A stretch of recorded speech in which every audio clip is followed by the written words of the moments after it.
People are saying gap year for the Pacers and the Celtics. Is that even a real thing? Is that even a fair word for the Achilles torn last two Eastern Conference champions? Locked on Celtics, Locked on Pacers together today to break it all down.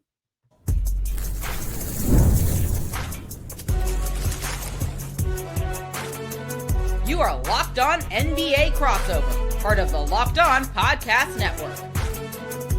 Your team every day. What's up, everybody? Welcome to Locked On Pacers and Locked On Celtics. Crossing it over the way only Locked On can to talk about a topic that is near and dear to my heart because my new least favorite term will be brought up a lot today. Gap year. Ugh. The Pacers do not have Tyrese Haliburton for the entire season. He was hurt deep in the playoffs. The Celtics will not have Jayson Tatum for the whole season. He was injured deep in the playoffs. They both tore their Achilles. They both wear number 0. They will both miss the whole season, and everybody says it's a gap year. Both teams had funky off seasons. Both teams are projected to be somewhere in that like 6 to 10 range in the East, and people wonder, what is this actually going to look like? I talked about maybe how the Pacers should prioritize things. John just did a show about tanking or playoffs or how the Celtics should prioritize things. We got to get to the heart of what the word gap year actually means. John, my Achilles bro, I should let you talk. I've been running my mouth for a minute and a half. Do you hate the term gap year too before we dive into the nuance of what it actually is? Yeah. I mean, it's inescapable. I'm not of the opinion that Tatum is definitely going to miss this whole season. I will just say that, for the Pacers, Celtics fans know what I'm going to say. I do think there is a chance that Tatum is cleared to play somewhere All-Star break-ish. Just because of not just the timing of the injury, but how quickly they did the surgery, the type of surgery, all of that stuff. Like, I asked the Celtics team president at a Celtics community event within the past couple of weeks, if Jayson Tatum is cleared to play during the regular season, will the team put him on the floor? And he never said he's out for the season. I know the Pacers have said Haliburton is out, but Rich Gotham, Celtics team president, said, I'll paraphrase him, that's not a question for right now. Jayson is going to put us in a position. He's going to do everything he can to put us in a position to make that decision. So the Celtics themselves have not ruled out Tatum coming back. Now, what does that mean? I still think it still means, quote unquote, gap year. I think if Tatum comes back, I would love to see him come back during the regular season, honestly, because I don't want his first taste of NBA basketball after the injury to be the beginning of the following season. I want to see him. I'm almost looking at it as like a rehab for, whether it's, February or March or April. I just almost like rehab stints, get him back into like some confidence, get him back into some of the flow, then give him the summer to get himself back to, working on whatever, and then boom, hit the ground running the next year. So to answer your question, what does a gap year mean for the Celtics? I think what Boston is trying to do is find the guys in very Pacers style who can fit with Tatum and Brown and Derek White and be the greater than the sum of their parts type of team with some depth where you can go 9-10 deep. Who are the guys that, you're not going to have Porzingis back, but what lesser talent that kind of overplays what he earns, like outplays what he earns? You don't have Holiday, but what lesser talent can you get that outplays what he earns? How deep in the bench can you get? So Luka Garza, Josh Minot, like whoever you get for Anthony Simons, can Ugo Gonzalez, can Baylor Shireman step up? Like all those guys, can you get your Nemhards? Can you get your Matherins? Can you get those types of guys? I think that's what the gap year means for the Celtics. Following a little bit of a Pacer blueprint to get the depth and quality of player that you might look at the roster and be like, okay. But then you realize when they all play together, like, oh, okay. When it's all together and they're working hard and playing the way they play, this is tough. So I have two branches I would like to go down from this. One is that I'll get back to this. I agree with you that should be both of these teams' goals, is figuring out with certainty what of their current things will be around when the star player is back at full strength. No doubt Tatum could return next year. I'm going to use a guy that people know. He did play for the Pacers last year. Jahlil Okafor tore his Achilles in 2023. I was talking to him about it last year. He told me he could play in games after 9 months, but he did not feel like himself playing for like a year and a half, right? Yeah. And so that is kind of the distinction to figure out. And that's why with Tatum, I'm guessing, obviously you cover the Celtics better than me. It's like, yeah, he could come back in February. Is there a point to this? And you just made the case for the point regardless. Okay, first thing I want to talk about. I hate the term gap year. It's almost like everybody shut your eyes for 12 months, right? Yeah. It's a gap of a season. That's not true for the reasons that we're both talking about. There are still objectives for these teams in these seasons. One is that they're not going to suck.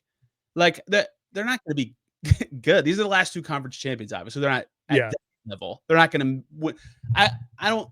Maybe they could win a round if the playoff bracket breaks, right? But I don't think you think either of these teams are winning a playoff round, right? So, okay. So I'd stick around exit at best for Boston, I think. But they still are developing.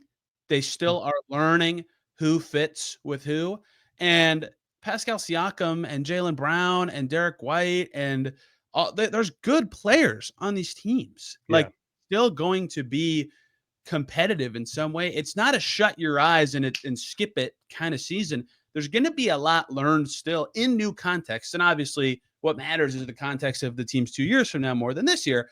But that's why I hate the term, because it almost is just like, it implies to me like you don't have to watch, right? This doesn't matter for the goals of the team. And I get that if your sole watching sports purpose, which this sounds horrible, but whatever, is like, if they can't win a championship, I don't care. Like, yeah, okay, it's a gap year for you, whatever. That's stupid. If you enjoy watching the sport and want to understand what information the Celtics and Pacers are making their decisions on, it's still a very important season. And I'd actually argue the most fun seasons for fans are the no expectation seasons, because then all the wins are really fun and all the growth is really cool. But thing two is, I think, the important part of what these years will actually be, which is, how much do you stray from your typical identity to be as good as possible versus how much of this is developing talent that will fit when number 0 does come back for either team. And that's different for these two teams because the Pacers are younger than the Celtics, even though the Celtics are totally reinventing their roster and might even be younger next year when they talk. And so that's not a gap year. Like, that's a real season with real goals. And obviously 2 timelines is hard to blend, but that's why I've kind of come to loathe the term, because it feels like everybody just shut your eyes for 12 months. Like, that's not what this is about.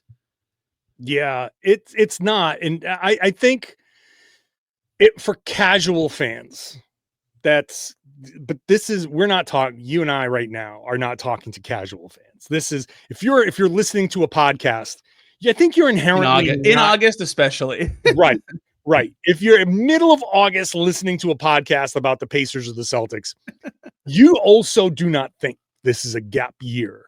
But media-wise, in the greater consciousness of things, like in Boston, hey, the Red Sox have a little bit of a resurgence and funky fun. And like, hey, look at the Patriots. Boy, that first preseason game was good. And like, Mike Vrabel's the head coach. And so the beginning of the season, October, November, December in Boston is going to push Boston Celtics to the back, the bottom of the page, out of the newscasts, all of that stuff, which, hey, it's good for us because people who want that coverage is still going to be, this is where you get it. But it every year is important for a professional sports franchise.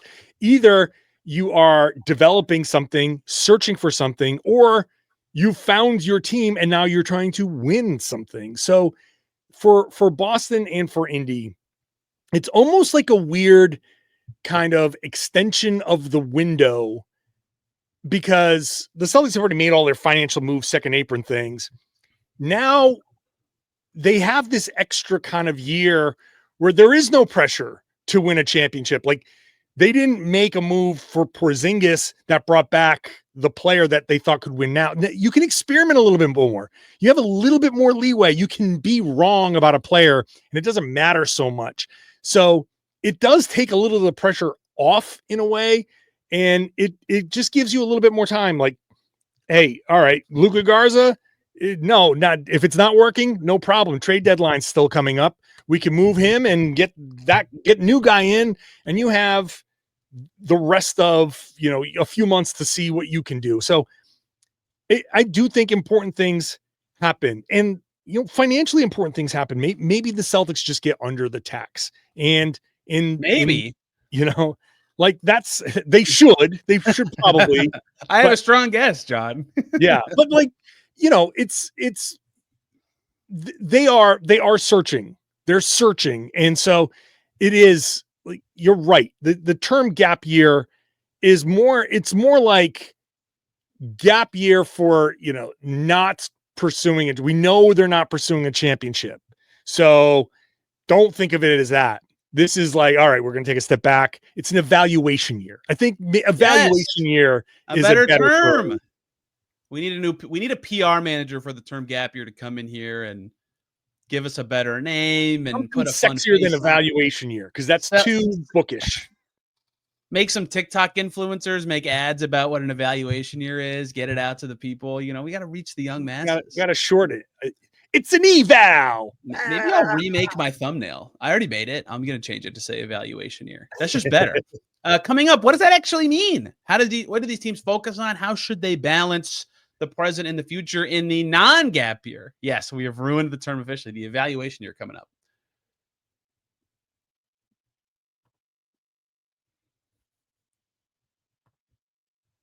Before we get to that, everybody, we got to talk to you about FanDuel. August 26th, it's around the corner. That is officially FanDuel Futures Day, a brand new holiday for football fans who live for bold predictions and preseason hunches. For just those 24 hours, FanDuel is giving you deals on NFL season predictions. So whether you're calling your MVP, whether you're eyeing a long shot division winner, is it the Colts, is it the Patriots, or if you're ready to crown your Super Bowl champ before week 1 even kicks off, August 26th, that is your moment. You can take your flyer on the MVP race. Will anyone unseat last year's champion? Is it going to be Mahomes again? Coming back, you can crown your champion in August or parlay some division winners and dark horses. Visit the FanDuel app today and start planning your futures bets now, because Futures Days is 1 day away. FanDuel, play your game.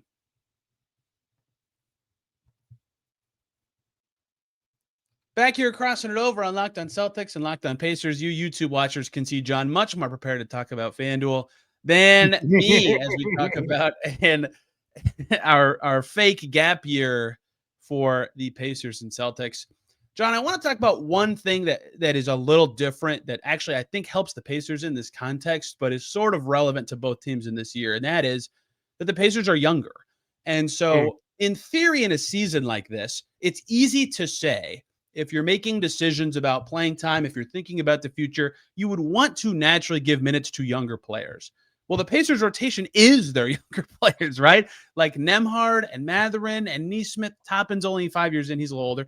And Isaiah Jackson and Jay Huff and Ben Shepherd and Jarris Walker are young players. Like, their whole core isn't old. I'm not saying the Celtics are an old team. They're not. But they are more veteran-y than the Pacers, and that makes it, I just think, a smidge easier for the Pacers to do that, where I feel like if the Celtics wanted to skew towards younger players getting minutes, that would actually require more decision-making or active choices. Is that a fair assessment? How would you balance that if you're running Boston?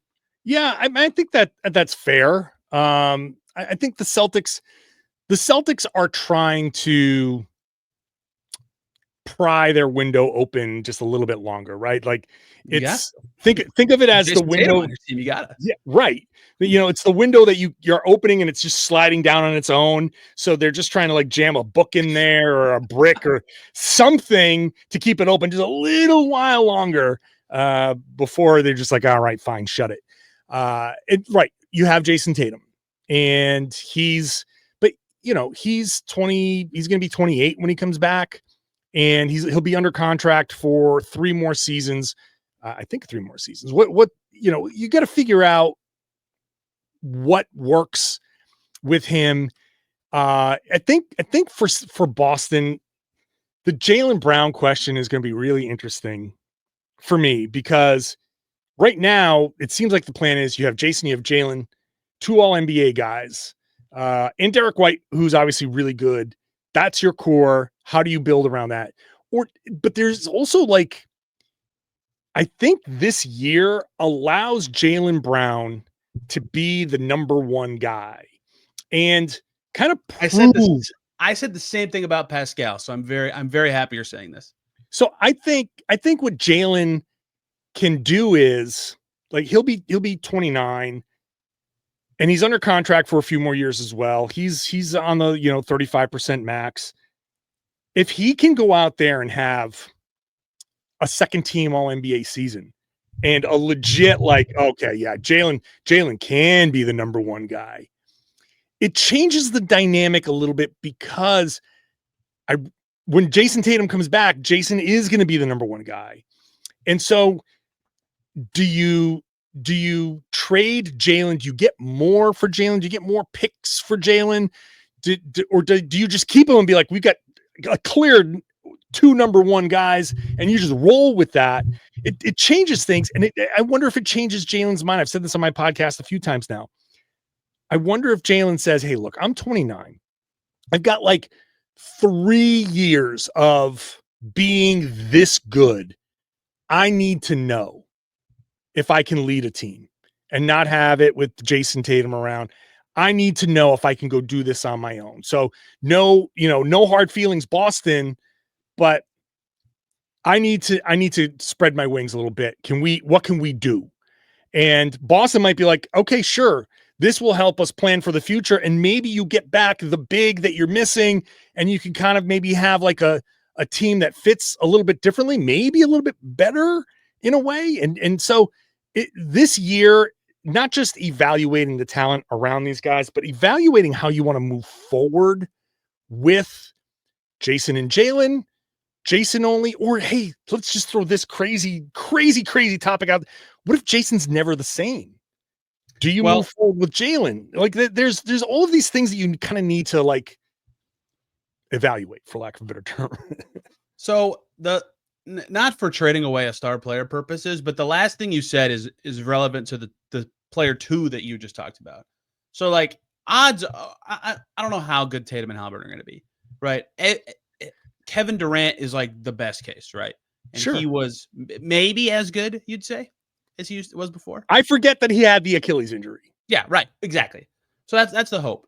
But it's not guarantee, right? We don't Sure. know that. Well, no. And so that is the other part of Brown or Siakam or whoever being awesome, is that if they show they have more refined, better, different chops as a number one guy, that eases the pressure on player number 0 to be as good. Not that you maybe they swap places in the hierarchy, Not that you want that. You don't want to come back from your Achilles tear and all of a sudden someone's better than you. But like, if that makes your team just as good, who cares, right? And so that's the other part of the, like, Pascal Siakam maybe like once, maybe has that post Kawhi leaving and Lowry leaving has been the number one guy on his team. Maybe never, right? He was on teams with other all-stars, Fred VanVleet, whatever at times. Like, he is clearly that guy this year, right?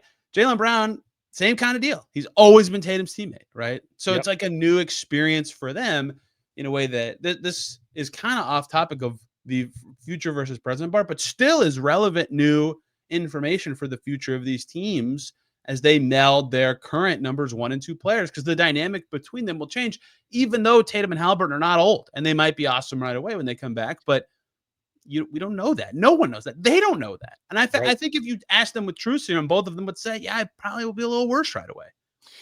Right. Well, I think there are a couple of things that'll happen when you come back from a major injury like that, especially the Achilles. Like, they both ruptured their Achilles the exact same way, taking that big load step. Yep. And it's a step that you take every single game, multiple times a game. And so the body will heal. I can guarantee you, Tatum and Halliburton, when you look at the structure of their Achilles tendons in their legs and their feet, doctors will be like 100% healed. Everything is fine. But you then have to trust your body again. Yes. And trust yourself.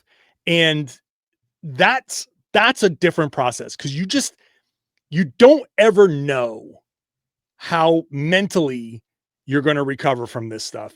You can, especially now, like you're recovering, you're working. This is the hardest part, but it's the easy part because it's this many, I don't know, calf raises. It's this many, it's this many, that. You're checking boxes, right? I'm walking, I'm going up steps. I don't have the boot anymore. You're hitting all these little targets and it's painful and it sucks, but it's like, yeah, but you're a pro athlete and this is how you're wired. Now, put the uniform on, get the ball, get the lights, put yourself back in that situation. You're like, oh, damn, last time I did this, my leg exploded. And so that's the hard part, getting out there and trusting yourself again. And we don't know how long it's going to take to not just heal, but be ready, be physically ready, get through soreness, get through all of that mental stuff. That is a very difficult part of coming back from all this. That first calf raise has got to be the scariest thing. Oh my God. The deepest breath you've ever taken in your life. Yeah. Well, at first, like that first extension, and it's just like you're just like, hey, wiggle your toes. Like just all that stuff. Like just wiggle your toes. You're like, oh, you're not even doing it to make a basketball move. You're just doing it to do it. Oh, okay. I did it. Yeah. Take a step without falling. Great. I can do that. Let's talk about the focuses of these teams this year to close out this crossover. Locked On Pacers and Locked On Celtics. That's wrong.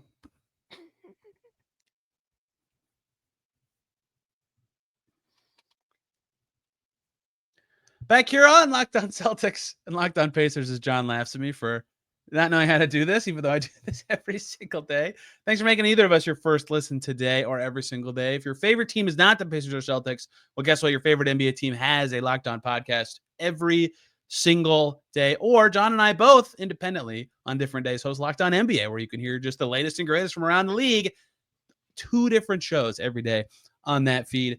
So here's the other part of this that I find interesting about this upcoming, we have ruined the term, but non-gap year season for the Celtics and Pacers is like the Pacers play a certain way.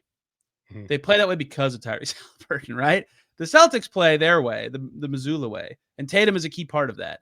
Like, how do they focus on a season identity-wise where they're like trying to evaluate pieces in a context that where they want to know, okay, is Luka Garza good or better? Is Benedict Mathurin good or better? Like maybe they are, but then the following season, they're playing in a completely different context, right? So I think figuring out that focus is actually going to be kind of challenging for these teams. This is one of the so-called silver linings, I think, for the Celtics.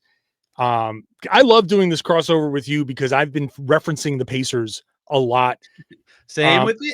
Yeah, I think Rick Carlisle, when he was on the podcast recently, where he was talking about like this style is kind of where the NBA is going. I think for the Celtics, there's a potential to just say, hey, we have to play faster now. And when Jayson comes back, it's not even about everybody fitting exactly the slower play with Jayson Tatum at the helm. It's, hey, Jayson, you can speed things up now because we play faster now. You're going to have to play faster now, make quicker decisions. So yes, you're an ISO god and you can go get your buckets from time to time. That's okay. But this pace of 96 possessions per 48 minutes, dropping down to 91 possessions per 48 minutes in the playoffs, it's not going to fly anymore. The Pacers did a great job of keeping their pace basically where it was in the regular season.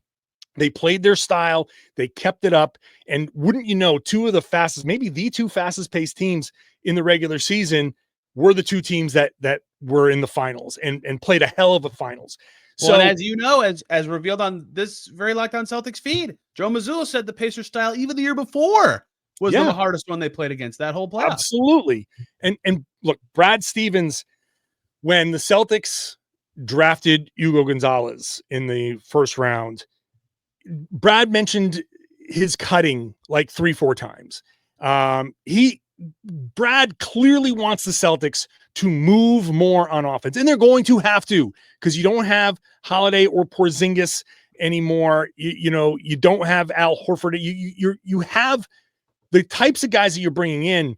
you have to prioritize playing that style. You had to play that style in Indiana. Yes, you have Tyrese Halliburton, but also how do you get the most out of Mathurin and, all of these guys? How do you get the most out of Nembhard? You move, you play fast, you make the defense be like, where the hell are these guys? And then when they make their moves, it's just like everybody's on skates. Like, of course you have to play fast and cut and be willing to shoot your shots. Like that's the style I've been wanting Boston to play, or closer to that style, knowing that you have Tatum and Jaylen Brown, big ISO guys.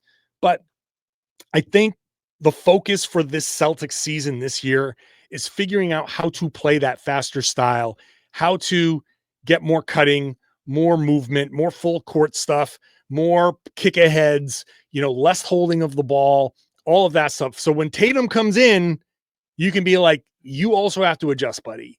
Like, we know you're coming back off of your injury, but we don't want you stopping, loading up, and pushing off and going. Like, just get the ball, make a move, and go. Let's just try that for a little bit. So I choose to look at this positively. The big negative thing has already happened. We can't change it. So what are the positives you can take out of what's left over? And this is one of them. So that is similar to how I am viewing it. Obviously, the Pacers have already established the style you've described. To me, what it's about, because when I talked about it, I said, do the Pacers need to play differently? And everybody said, well, they shouldn't slow down. I said, that's not what I said. I didn't say slow down. I just mean find something new, as in, like, can Aaron Nesmith play the 4 and you play your way, right? Can you go really small? Can you play really big? Can Aaron Nesmith play the 2? Like, I'm using Nesmith as an example just because he's been more rigid with his position with this team. But, like, that is kind of what I would define as exploring, so that you're still playing differently, right? Guys are playing different roles. Obviously, Andrew Nembhard's going to have a way different role this year. He's playing point guard, for Pete's sake.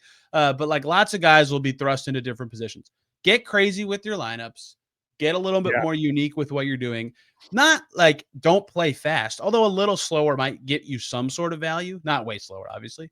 Just so that when Halliburton, or in the Celtics case, Tatum, is back, you can obviously play the way you want, which for these teams has worked. They are the reigning Eastern Conference champions back-to-back years. But you also have something else in the bag for certain games, certain matchups, certain lineups, whatever, that you didn't have before. Because even that would make you a better team if the player is worse upon return. So I think that has a lot of value too, is balancing how you're at your best playing and a little bit of new stuff along the way. I look at it like this. All right. I think both teams should go into the season and say, what questions do we need to answer as a group? What do you have any questions about any of these players? Right. And whatever it is, just put them out there. I have this stack of index cards for a bit that I do on the show, but let's take these index cards. They're definitely all blank, John. They've actually got writing on. Wow. So you take, these are all your questions now, and you go, okay, we're answering this question about Jayson Tatum or Jaylen Brown this year. We're answering this question about Derek White this year. We're answering this question about, for you guys, Aaron Nesmith. And this is about TJ McConnell. And you just keep going through and be like, this is the year to answer the questions. Is whatever the question is it a positional question? Is it what's their ceiling question? Is it a financial? Is it a long-term question? Whatever it is, this is the chance to answer it. And you don't have to worry. It's tough to say this to players and people as competitive as these guys are. And I know this especially because of Joe Mazzulla's insane competitiveness. It's not about winning the games. It's about winning the answers. If you get enough of these answers right, you will win the games when they matter. So you kind of have to find a way not to worry about your overall record and all this stuff.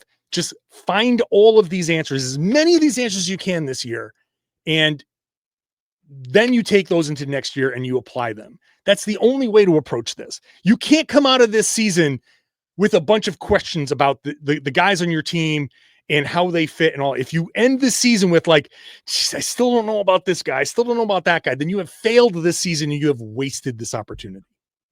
I totally agree.